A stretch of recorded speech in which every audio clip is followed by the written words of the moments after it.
तुम तो रोती ही रहते हो, तुम तो बकवास ही करते रहते हो, वो तो कहता ही रहता है, तुम तो सोती ही रहते हो। इन जुमलों को गौर से देखो। ऐसे जुमले हम अपने डे टू डे लाइफ में रोज बोलते या सुनते हैं। इन जुमलों के लिए इंग्लिश का ये स्ट्रक्चर यूज होता है।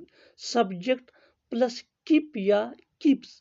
कीप ये आई वी दे या प्लूरल नाउन के साथ यूज होता है, जबकि कीप्स ये ही शी इट या सिंगुलर नाउन के साथ यूज होता है। Plus verb plus I N G plus only. आगे डिटेल से समझाता हूँ मिसालों से। Here are some example for better understanding. तुम तो रोती ही रहते हो, you keep crying only, you keep crying only.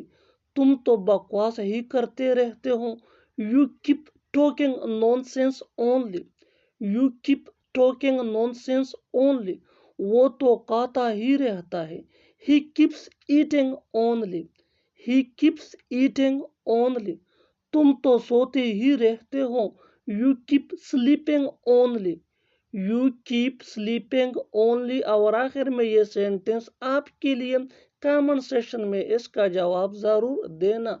वो तो खेलता ही रहता है, वो तो खेलता ही रहता है। Subscribe to English PS for more advanced English sentence structure. Thanks, man.